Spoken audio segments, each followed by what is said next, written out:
Dear Mama Colleen, hello po.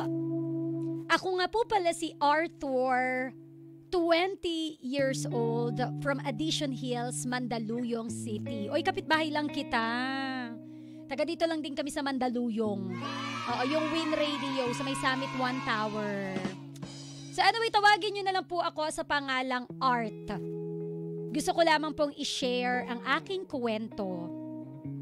Mama Colleen, maaga po akong naulila ng lubos. Ang tatay ko po ay namatay sa sakit habang ipinapanganak po ako. Dalawa po kaming magkapatid ng ate ko sa tatay po namin. Pagkatapos pong mawala ng aking tunay na ama, kinalaunay nakapag-asawa po ulit si mama. At nagbunga po ng 4 na anak ang kanilang pagsasama. Aaminin ko po, Mama Colleen, nagkaroon po ako ng hinanakit sa mama ko. Dahil hindi ko pa na-enjoy ang buong pagkabata ko. Nasa halip po ay pag-aaral at paglalaro lang po ang focus namin, ay naging kahalili po nila kami ni ate sa pag-aalaga sa mga kapatid po namin sa ina. Ni hindi po kami pwedeng lumabas nung mga bata pa po kami. Nandyan pa yung kada aalis sila ay kakandaduhin po nila yung gate namin. Oh no! Opo, Mama Colleen, kinakandado nila yung gate para sigurado pong hindi kami makalabas ni ate. Si mama po kasi ay nagtitinda ng prutas sa palengke. Samantalang ang stepfather ko naman ay bumabiyahe sa Divisoria kada gabi.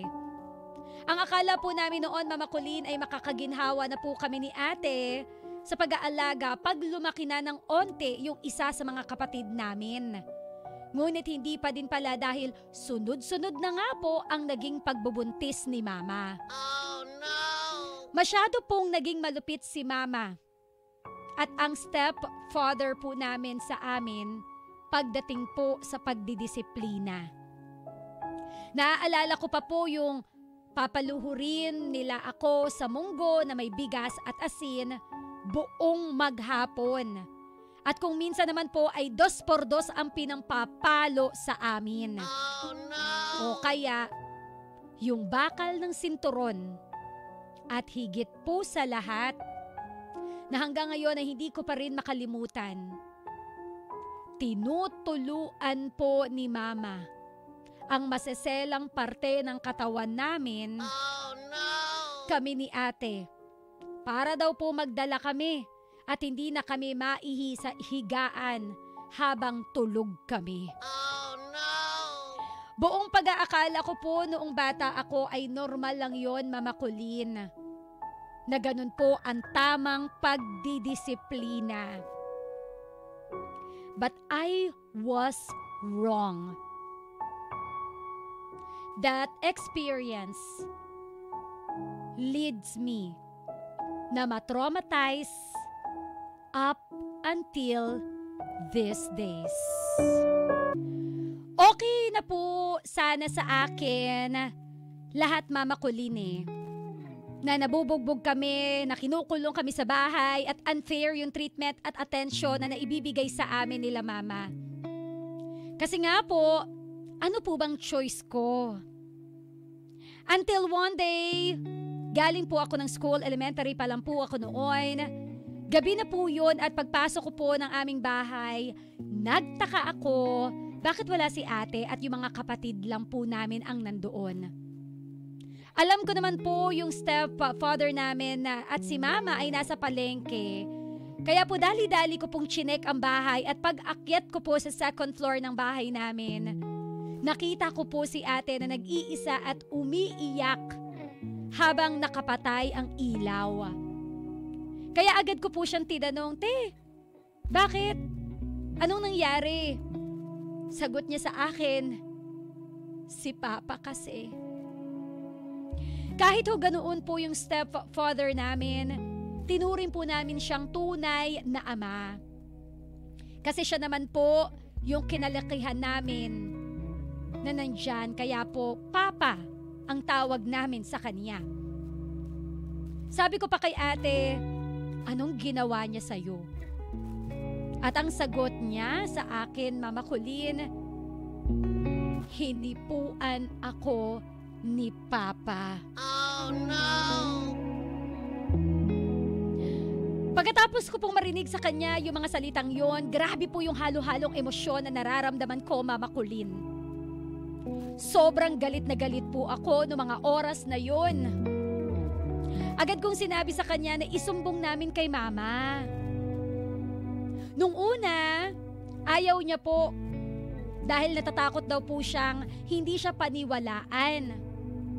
Pero sabi ko sa kanya, ate, kasama mo ako, nandito lang ako sa tabi mo.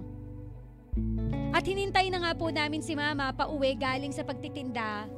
At nang makarating na po si Mama, ayun na nga po ang ginawa namin. Pero mas nagulat po ako nang sampalin niya si ate. At ang sabi pa po ni Mama, huwag nga kayong gumagawa ng mga masasamang kwento. Siya na nga yung bumubuhay sa atin. Na kung hindi daw dahil sa stepfather namin, baka pinaampon na daw po kami ni ate sa magkaibang pamilya. Oh no! Sobrang sakit po para sa amin na marinig yun, Mama Colleen. Wala kaming magawa kung hindi maiyak na lang. Na yung kaisa-isang tao na akala mo magiging kakampi mo ay hindi ka paniniwalaan sa ganitong sitwasyon. Nang gabing din yon, Mama Colleen, nagdesisyon ng ate na lalayas na daw siya. Sabi ko, ate, sama ako. Takot ako maiwan na mag-isa. Na baka kapag wala na siya, ako naman ang pagbuhusan ng galit nilang dalawa. 12:00 ng hating gabi, dahan-dahan kaming nag-ayos ng gamit at umalis ni ate habang mahimbing na natutulog si Mama. Dinala po ako ni ate sa kaibigan ni Mama kasi yun lang po yung alam naming pwedeng lapitan. Pero hindi ko po inaasahan na ibebetray ako ni ate. Oh no! Iniwan niya po ako doon, Mama Colleen, habang siya po ay sumama sa nobyo niya. Hindi ko din po alam na sa ganoong edad ni ate ay may boyfriend na po siya. Paglipas po ng umaga, ang kinatatakutan ko po ay nangyari na. Binalik po ako ng kaibigan ni Mama sa mama ko. Pagdating ko sa bahay, nakita ko ang mama kong hinang-hinana at naghahabol ng hinga. Hindi naman po ako makalapit sa mama ko dahil samot-saring bugbog at serbo na naman po ang natanggap ko mula sa stepfather ko. Oh no! Hindi ko naiinda ang sakit kasi nakatingin lang ako sa aking ina na naghahabol ng hinga. Nung gabi pala na umalis kami ni ate, inatake na po pala siya sa puso, gumapang papuntang second floor para hanapin kami. Ngunit wala po siyang makita na ako at si ate. Yung gabing din po yun, nung araw na yun, hapon, hinanap niya pa din po si ate kahit nanghihina na siya. Nahanap naman po niya si ate at pag uwi niya din po noon ay itinakbo na siya sa ospital. Sa sobrang kasipagan kasi ni Mama, kahit bagong panganak lang po siya after 1 week, nagtitinda na po agad siya at nagbubuhat ng mga prutas. Sanhi upang ma-overfatigue at mabinat po siya. At lumaki ang puso. Nakakalungkot lamang po na hindi po namin siya inabutan ng 24 oras. Sobrang sakit po. Ang daming pagsisisi. Ang daming what ifs. Na kung hindi po ba ako sumama kay ate, ay nadugtungan po ba ang buhay ni Mama? Kung hindi ko ba ginising si ate ng madaling araw na yon, ay hindi ba matutuloy ang paglayas namin? At di sana inaabutan pa namin si Mama? After po ng libing ni Mama, dahil po Sa impluwensya ng mga kamag-anak namin sa side ni Mama at sa takot po sa stepfather ko ay sumama po agad ako sa kanila. Bata pa lamang po ako ng mga panahon na yon at walang sariling desisyon. Dinala po ako ni Lola sa Valenzuela at pinangakuan na mamahalin, aalagaan, pag-aaralin. Ngunit mga pangako lang po pala ang lahat ng iyon. Ang sabi ko pa sa sarili ko, salamat! Dahil makakawala na ako sa hirap at sakit na dinadanas ko sa mga magulang ko. Dahil sa una lang po pala maganda ang trato ng mga kamag-anak ko sa akin. Kalaunan po ay mas matindi pa po pala ang ipararanas nila sa akin. Oh no! Na halos dumating sa punto na kung ituring po nila ako ay parang isang hamak na aso. Sa labas ng bahay po nila ako pinapatulog, umulan man o umaraw. At kung ano lang ang tira nila sa hapagkainan, ayun lang po ang ipapakain nila sa akin. Kaya po ultimong tubig lang at pinanglalaba ko sa mga damit ko kasi wala po akong pambiling sabon na kahit sentimo ay ayaw po nila akong bigyan. Pinaniwala nila ako at paulit-ulit nilang sinasabi sa mukha ko na malas daw po ako dahil nga ho namatay si Papa nung ipinapanganak ako. At kami daw po ang pumatay kay Mama sa konsumisyon. Oh no! Nalaman ko na lang na kaya lang pala nila ako kinuha. Dahil interesado sila sa tindahan ni Mama at sa motor ni Papa. Oh no! Hanggang isang araw ay kinuha din po nila si ate and for the second time, iniwan po ulit ako ni ate doon kahit alam at nakikita niya ang mga pinagdaraanan ko doon. Hindi ko na po talaga kinaya lahat kaya naglakas loob na po Mama Colleen na umalis po ako sa side nila Mama. Sinundan si ate kung nasan man po siya. Nagpalipat-lipat po ako sa side ni Mama, sa side ng totoo kong tatay, kakasunod kay ate. Pero ending, lagi lang po akong tinatakasan at iniiwanan. Siya na lang ang meron ako. Kaya sa huli, ako po ang lahat na sumasalo ng mga sama ng loob nila kay ate. Pare-pareho lang po ang side ni Mama at Papa. Kung hindi po ako mamaltratuhin, sasaktan ay pag-aalagain lang ng mga anak nila. Kaya ho sa murang edad, Mama Colleen, nangako ako sa sarili ko na kahit kailan ay hindi na po ako lalapit o hihingi ng tulong sa kahit na sino man pong kamag-anak o kadugo ko, mas lalo na kay ate. Nagpasya po akong mamuhay mag-isa. Nagpakalayo-layo at nagtrabaho kung saan mabubuhay ko lang ho ang sarili ko at maibigay ko lang ang pangangailangan ko para sa sarili ko. I am proud to say that I survive all of this alone. I am a survivor ng mahigit 10 taon na po. Nagpapasalamat po ako sa Panginoon na kahit ganito ang karanasan ko, ay marami pa rin naman pong mabubuting tao ang nakilala ko along the way. Sa ngayon po ay okay naman na po kami ni ate. May connection pa din po kami at napatawad ko na din siya sa lahat ng nagawa niya sa akin. May mga pamilya na din po siya or may pamilya na din po siya. At yung 4 na kapatid ko naman po ay nandoon pa din kasama ang tatay nila. Ako naman po ay single, masayang, nag-iisa sa buhay habang nagtatrabaho.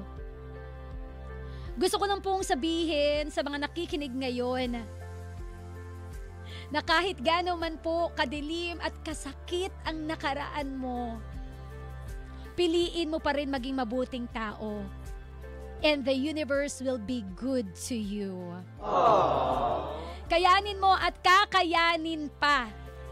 Hindi man para sa atin ngayon, pero maniwala ka palagi Nasasang-ayon din sa'yo ang panahon.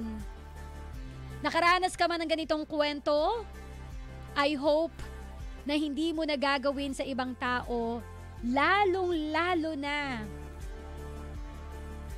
sa pamilya mo ang malupit na naranasan ko. Yun lamang po, Mama Colleen, maraming salamat po. Muli, ako po si Art, 20 years old ng Mandaluyong, at ito ang aking Heart to Heart with Mama Colleen. Listen to the song here in my heart. Mama Colleen, umuulan na, umayos ka. A melody, a start. Let's go, go, go. Paano kaya kung si Rufa May kumanta nung Lisa ni Beyonce? Hindi mawawala yung go, go, go, todo na to. Ayan, anyway, ka-winner. Wala na ako sasabihin. Sinabi na lahat ni Art. Oo, sinabi niya na yung gusto kong sabihin eh. O eto, diba, gusto ko lang po sabihin sa mga nakikinig ngayon na kahit gaano man po kadilim at kasakit ang nakaraan mo, piliin mo pa rin maging mabuting tao and the universe will be good to you. Napakaganda ng sinabi niya. Do I need to explain more? No. Tinamad magsalita si Mama Colleen. Hindi, alam mo kung bakit. Sobrang ganda ng kwento ni Art. Hindi man maganda, hindi man kaaya-aya, yung naging takbo ng pinagdaanan niya. Pero grabe po yung inspirasyon na iniwan niya sa atin. Ba't ako naiiyak? Diba? Kasi he's been through a lot. Imaginein mo yung naghangad ka ng pagmamahal ng magulang mo. Imaginein mo yung maranasan mo yung pagmamalupit mula sa nanay mo mismo, sa mama mo mismo, sa stepfather mo mismo. Yung ang pinakagrabe yung tutuluan ng kandila ba yun? Yung maselang parte para lang wag umihi sa kama?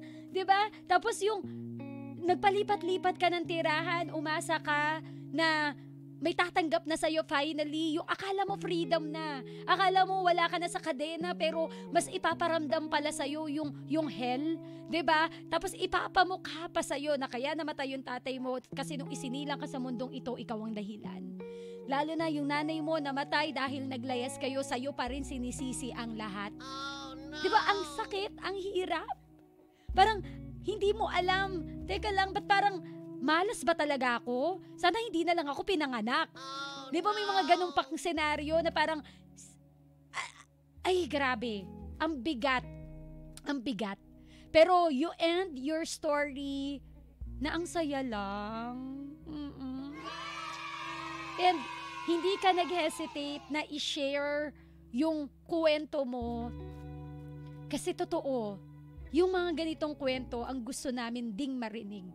Kasi marami po ang hindi kayang magsalita. Marami ang nagkukubli sa kanilang nakaraan. Marami sa atin yung parang, ayoko na lang mabuhay. Pero nung narinig namin yung kwento mo, doon mo marirealize na kung matindi ang pinagdadaanan mo ngayon, meron pa palang mas matindi ang pinagdaanan kesa sa'yo. And they survived. Nakasurvive sila. Kinaya nila, pinili nilang bumangon. Hindi sila nagtanim ng sama ng loob, hindi na sila para sisihin pa yung nakaraan nila kung sino sila ngayon. Kasi marami sa atin, nagdadahilan pa na kaya hindi ako successful ngayon kasi galing ako sa walang kwentang magulang. Oh, no. Kaya ako hindi successful ngayon kasi yung mga kamag-anak ko, mga walang puso. 'Di ba? Hindi natin pwedeng gamitin yun.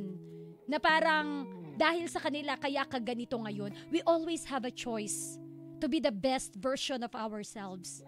We always have a choice na umalagwa sa buhay.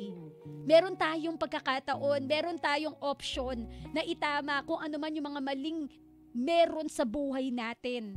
At yung mga maling yun, yung mga pain na pinagdaanan mo, huwag mo laging sisihin yun. Instead, use that as an instrument for you to become the better version of yourself. Those pain, gamitin mo para muli kang mabuo. Pulutin mo yung mga pirah-piraso na yun. Di ba parang during the process, durog ka eh. During the process, grabe yung pagmamalupit sa'yo. During the process, wala ka man lang makapitan. Even yung nag-iisang ate mo na nakakaintindi ng sitwasyon, iniwan ka pa. Diba? During the process, lahat nagdurog-durog, nagkawala-wala. So ako, ang kasalukuyan, damputin mo lahat ng mga pieces na yon. Unti-unti mong buuin yung mga pieces na yon hanggang sa maging okay ka. Yun yung lagi nating tatandaan. Our pain can be the instrument, an instrument para maging buo ka muli. Huwag mong hayaan na dahil lang sa nakaraan mo, hindi ka na magpupursige. Dahil lang sa nakaraan mo, titigil ka na na mangarap. Dahil lang sa, 'di ba? Dahil sa pinagdaanan mo, ayaw mo na. Use your pain to be your strength. Mahirap kalaban ang utak, mahirap kalaban yung pinagdadaanan. Pero thank you for believing na kinaya mo lahat ng ito. Thank you for believing na there's God na hindi ka pababayaan. Ang ganda ng sinabi niya, di ba? Gusto ko lang pong sabihin sa mga nakikinig ngayon na kahit gaano man po kadilim at kasakit ang nakaraan mo, piliin mo pa rin maging mabuting tao. And the universe will be good to you. Alam mo, may mga tao rin na kapag naging malupit yung mga tao sa paligid niya, oo, ang ginagawa niya, gumaganti siya. Kumbaga, hurt people. Tama ba yung term? Kumbaga, dahil nasaktan sila, tendency, gagawa sila ng ibang bagay na pwede masaktan naman yung iba para lang mai-unload kuno niya yung pain na nararamdaman niya ngayon. 'Di ba? May mga ganun eh, na parang, dahil naranasan ko to, paparanas ko rin to sa iba para maging even na. Pero ang totoo, hindi yun. Kasi kapag ginawa mo sa kapwa mo, yung maling ginawa ng kapwa mo sa'yo, hindi ka naman magiging okay. Mas lalo ka lang magiging worst.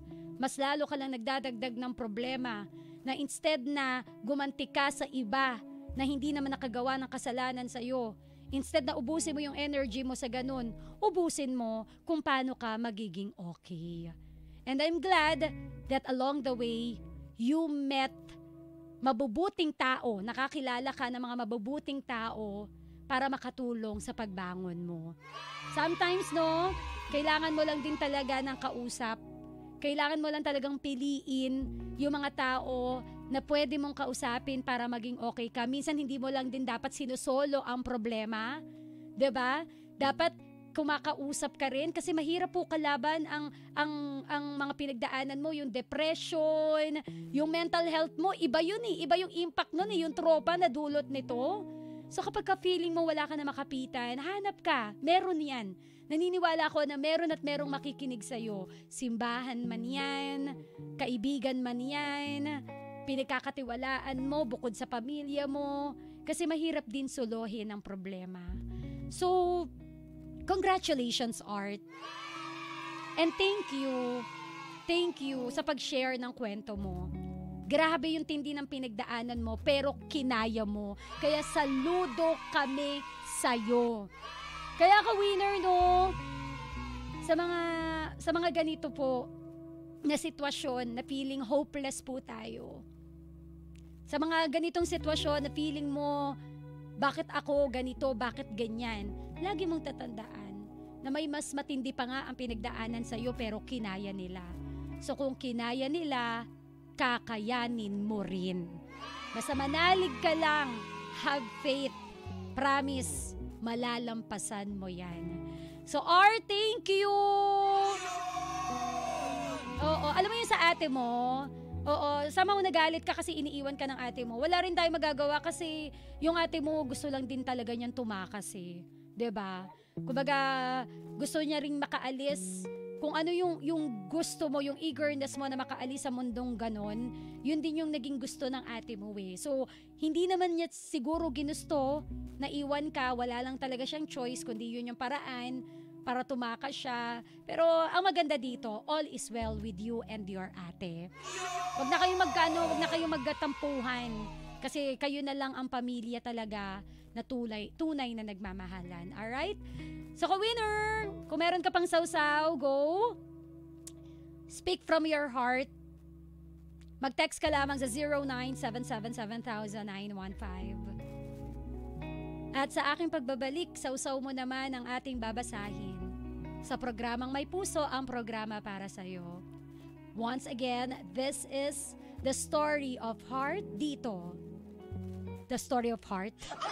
The story of art dito sa Heart to Heart with Mama Colleen.